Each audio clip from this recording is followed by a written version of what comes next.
Hello and welcome to another video on this channel in which we're gonna talk about some photo editing again. So in the past I've done a couple of videos about focus stacking, so I'll link those in the description if you are interested. Today we're also gonna talk about focus stacking, about my improved workflow, I'd say, because since Lightroom introduced its new feature for noise reduction, which I'm quickly gonna review in this video also, I'm now able to do even better focus stacking, and I'm going to show you how and go through the workflow. And the example of this image here, which involved, or which would have normally been quite difficult to take, but with all the advancements in software and also camera technology, images like this where you have leaves moving around, huge depth of field, it's now pretty easy, or not easy, but doable to create focus stacks of very complex scenes. So let's dive into it. Before we're going to talk about how the new AI feature in Lightroom helps me with focus stacking, let's first have a look at what this new feature can actually do in comparison to the old Lightroom noise reduction and also to Topaz AI noise reduction. So here's a photo I took on Madeira, and it was a very windy morning up on Pico Aero, and I had to bump the ISO to ISO 800 here. And what we see here is the Lightroom default. So I applied some settings here, bringing down highlights, bringing up the shadows, just to get an even starting point in Photoshop, but I left all the noise and detail settings to Lightroom default, and this is how it looks at 100%. So you see there's quite a bit of noise here at ISO 800, and also down here you see a lot of details sticking into this noisy background. So the noise is mostly noticeable here in the background, but you have all those detailed branches here which kind of intermix with the background.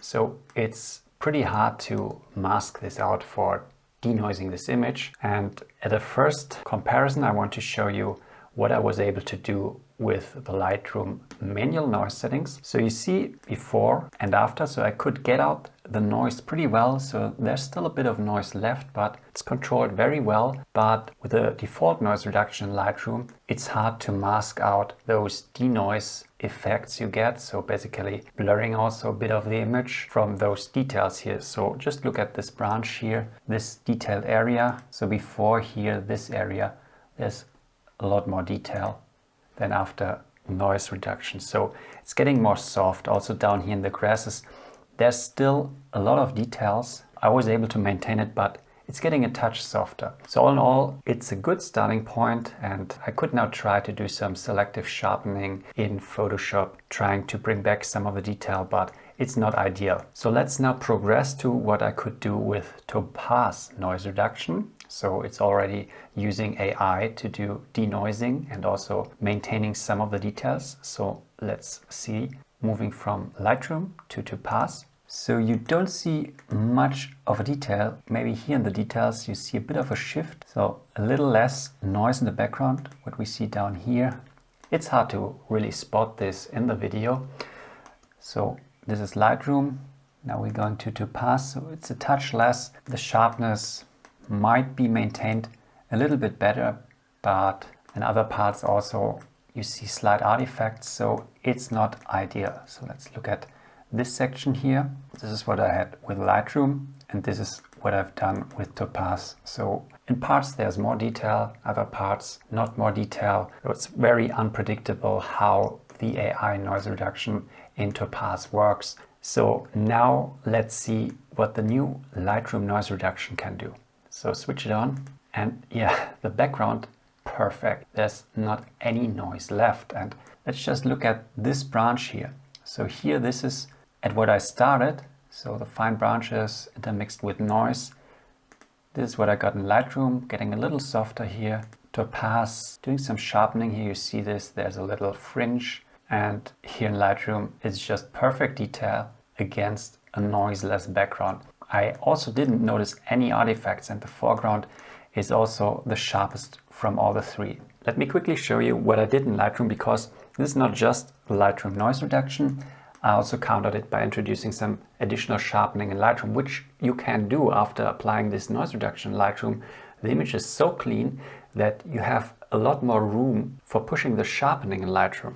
So here you see the sharpening settings I applied after the noise reduction. You see I bring down the radius. That's what I typically do. For a normal image, I will keep this very low just to not introduce any additional noise before bringing it over to Photoshop and also to avoid any artifacts. But here for this image, this is so clean. You have so much detail here. It just looks great together with the noise reduction we get from the AI model from Lightroom. So here you see I activated this noise reduction. So yeah, that's one example where Lightroom exceeded, for example, what I could do with topaz denoise. The only thing which Adobe has to add, in my opinion, currently, you can just apply to a raw image. So at the beginning of your editing, what I like to do is to apply noise reduction also at the end. Or for example, when I do print preparation.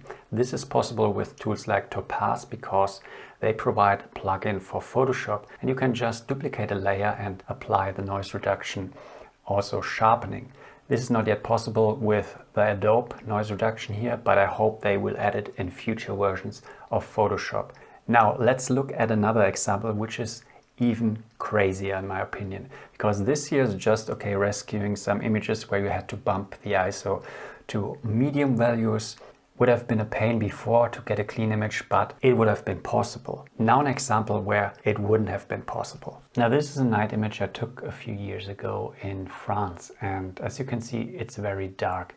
I was focusing just on getting details in the sky. So foreground, like I usually do, I did later a time blending where I kept the camera in place until it blew over and shot the foreground. So don't focus on the foreground here in those images, just on the sky. So in Lightroom, I first brought up shadows, added brightness. This is a result, the best result I could get for the sky with just Lightroom old denoise settings. So it was shot at ISO 6400 here to get the stars sharp, but you see there's still a lot of noise after the noise reduction and the stars beginning to blur a bit, so it's not really sharp. So we started here with this. You see there's a lot of noise. After I brightened it, there was even more, and then I tried to control it. So not really a good result. What I did back then, I took like 30 photos and did noise averaging, on which I have a tutorial. But now let's see what the new Lightroom can do. And this is really magic. Nearly all noise is gone. I mean, there's still a very soft noise floor, but it's not really bad. And the best thing is, if you compare this here, this is what I could do with normal Lightroom noise reduction. You see, I lose a lot of stars versus here, Lightroom noise reduction. The stars are still there, and I don't see any noticeable artifacts. So out here you see there's still much more noise because in this area it was really bad to start with, so really dark. But this is an awesome result, especially just also look here. Look at those areas. This is where I started. This just with some Lightroom settings. What a great result. And this would have been what I could have gotten with the old Lightroom noise reduction. What a huge change. Now back to the question how this can help me and you with focus stacking. So here's the example from the beginning where I had to do a focus stack to get everything sharp in this frame. So this is a wild garlic forest in Germany. We have a trail going through. We have lots of leaves. We have lots of detail, also a tiny amount of movement in those leaves. So it wasn't too bad, but still I had to get a very short shutter speed here to make sure that the focus stacking would work. What already made focus stacking a lot easier in the past, and I talked about this in past videos, was first of all the R5 with its automatic focus stacking feature, which is something that other brands also have. So where you can get a very quick sequence of photos where the camera shifts the focus from front to back very quickly, so you don't have to touch the display of the camera to refocus, or worst case have to manually focus with the lens. All is done in the camera in very fast succession, and this makes the process of taking photos in the field for focus stacking very simple. Then the second thing that already made stacking easier for me in the past was using Helicon Focus, and I also have a video on that, and I leave links to all of those in the description below. Those two in combination, the quick focus stacking done by the camera and then having Helicon Focus using those photos to create the stack for me allowed me already to take photos I couldn't have taken in similar quality before, and also not in similar sharpness. Now the only thing that was missing in the equation was still some cases what I had to do, I had to bump the ISO. For example, for this image I went to ISO 800 to maintain a short enough shutter speed. And with the R5, ISO 800 is fine, but you already start noticing a bit of noise, especially if you have to manipulate the shadows, bringing them up. You usually see a bit of noise in some areas of the photo, so it's not a perfect result. So now with the new noise reduction feature in Lightroom, this problem is gone, and I can easily shoot my focus stacks now at ISO 800 or even ISO 1600, or use ISO 800 and just underexpose, because the result of the noise reduction, at least for the Canon R5s, I'm not yet sure what exactly the AI feature in Lightroom does behind the scenes and how the model is trained. Since it uses RAW photos, there's a possibility that the results are a bit camera specific, but I don't know. Anyways, the results I've seen for my RAW photos are outstanding, which tells me in the future I don't have to worry about noise that much anymore. I can just focus on getting a short enough shutter speed, which also helps when the camera takes those photos. If I go with a very short shutter speed and the camera uses electronic shutter to take those photos in quick succession, the whole sequence takes less than a second. And then I have much less problems with movement in the scene. Let's now see how I prepared this here. This is always a stack of two photos where we have, number one is always already the enhanced photo, where you see I activated the denoise, and I also kept the sharpening pretty low. In this case, I applied all the sharpening in the end. And then we also have the photo as it came out of the camera, where you still see here this denoise button. Now, the denoise feature in Lightroom doesn't have many settings, but I think you don't need them.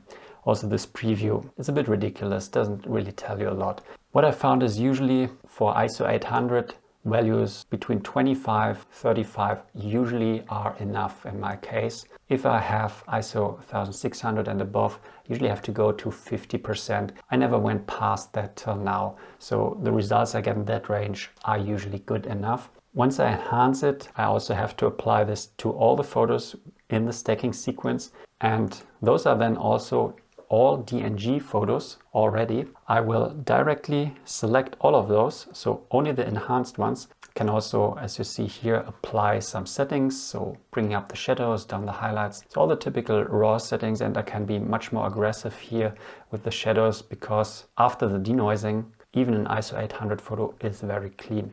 So I would then select all those already denoised photos and then bring those over to Helicon Focus. So right clicking, then hitting on the export setting. And since we're already in the DNG format, Helicon Focus also supports it. I can directly bring over the DNGs, which allows me also to further tweak the RAW settings afterwards, which is a feature I like a lot about Helicon Focus, and I talked about this in past videos. I bring the already cleaned up images over to Helicon, let Helicon do the stacking, and for an image like this, where I have this automatic stacking from the camera, using method B I found works very well. So you usually keep the radius somewhere beneath 5, otherwise it gets a bit too soft. You might need higher values here if there's a lot of movement, but from my experience, rather try to keep the exposure times very low by using a higher ISO and avoid movement, because this is even too difficult for Helicon Focus and you usually have to do manual retouching afterwards. Also, the smoothing can keep this around 4, and then you just press on render and Helicon Focus is very fast, even on my slow laptop here. You might also be wondering what my hand does up there. So in this area there was the sun shining through the leaves, and this is a technique I typically use, shading the sun with my hand to avoid lens flares, which would appear usually in this area, so basically in the other half of the image. I then will also have another image here without my hand, just for this area, for the background. In case you were wondering, that's why my hand is in the frame. It wasn't a mistake. Typically in Helicon you then go through the retouching, and it's something you need to do sometimes. So just go to 100% and then you can just move through the image, start in the lower corner, and you might want to do some slight changes. For example, here we have something which is very close, and you can always here on the left side see the different images that were taken in the stack. So you select the closest one, this one here, the first image I took, and then you compare it to this side. You can then use here the first brush, the retouch brush. You would paint on the right side where you feel that what you see on the left is sharper than the stacking result on the right side. And this is a very natural workflow for doing the retouching, so for fixing some of the mistakes that Helicon still makes. So for such scenes where you have elements very close, it's never 100% perfect. So you always need to do something and clean up. Also here you see this.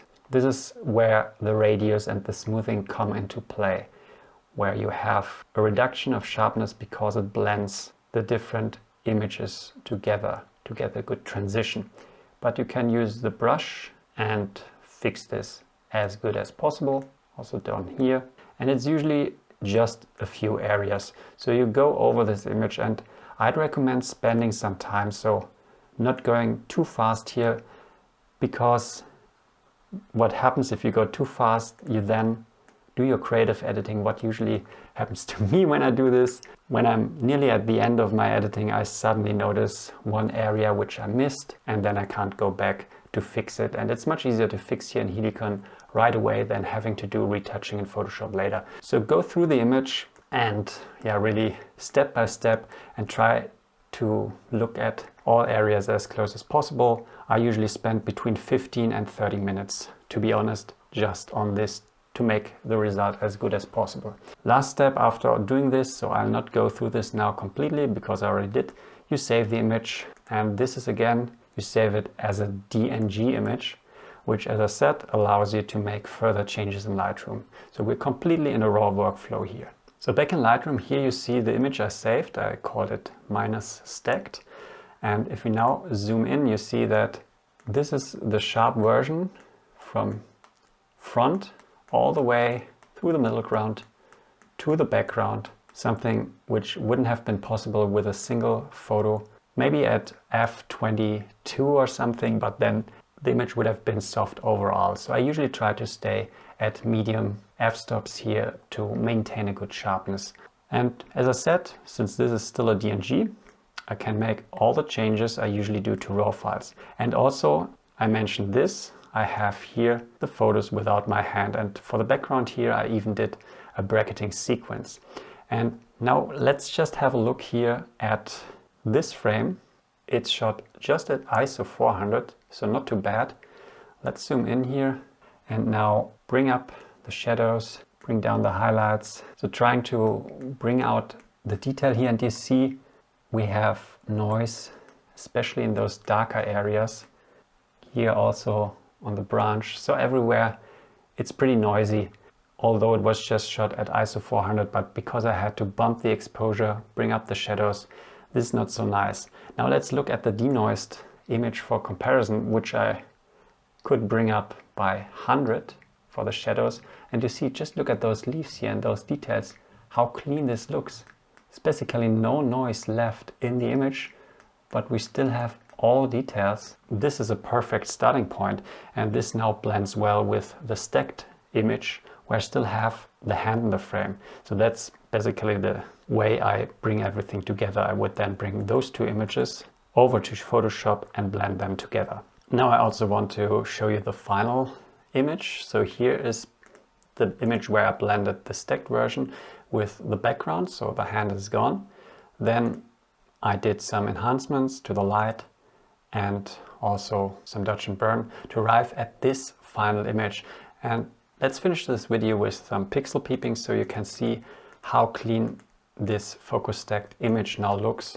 Remember, it was ISO 800. I had to bump the shadows quite a bit, and yeah, throughout the image all we have now is sharpness from front to back, nice colors, and also no movement because I was able to use a very short shutter speed, and also no noise because of the AI noise reduction in Lightroom. So pretty remarkable what you can do today with the technology, using AI for noise reduction, using tools like Helicon Focus for focus stacking, and then also using modern cameras to help you with the focus stacking workflow in the field. So I hope you liked this video, hope it gave you some ideas what's possible today, gave you some inspiration to tackle more difficult photo situations in the future. I'll certainly do that. And yeah, see you in the next video. Bye.